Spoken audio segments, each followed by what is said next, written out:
How is my sound? My sound good? Thumbs up? Always fun being the deaf guy doing a sound check.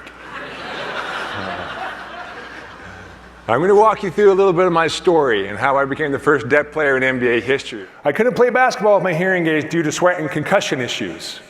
I had to learn to see the game very differently, keeping my head on a swivel, playing it like a game of chess, doing things that no one else wanted to do, things that couldn't be measured on stat sheets.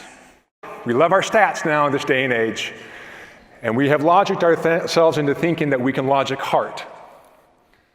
People are trying to mystify this word called grit. The essence of grit is choice. Do you choose to get back up every single time you get knocked down? No magic wands, no podcasts with time hacks and cheat sheets, no essential oils. Just me choosing to get back up every single time you get knocked down. Why? Because you choose to. That's the thing about being an underdog with the hearing loss. People say, how'd you do it? That's crazy.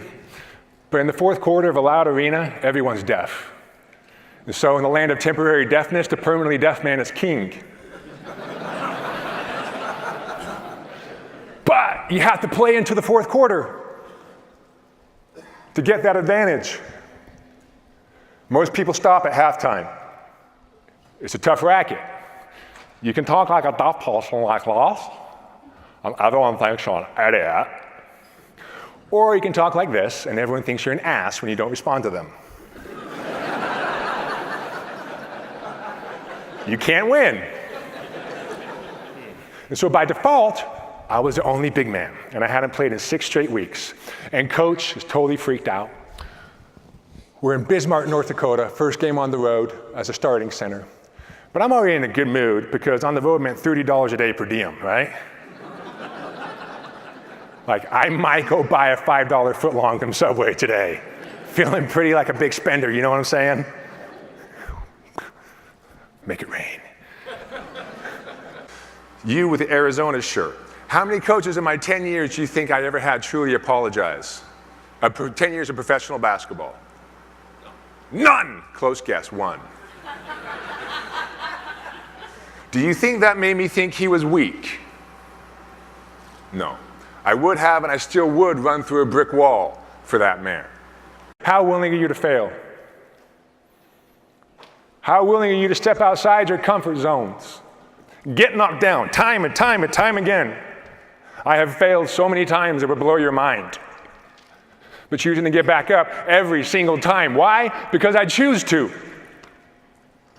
It's my choice. Always been my choice. Just as it's always been your choice. Go fail. I wish you would. Learn, grow, adapt. As Darwin said, it's not the strongest or the smartest, it's those who are most willing to adapt that survive. Understanding that if your worth is not attached to an outcome, you become bulletproof. In that vulnerability of being authentic with yourself, knowing that your worth can never be in question, you have no fear in failure. Understanding that if you are not experiencing failure, you're failing at life.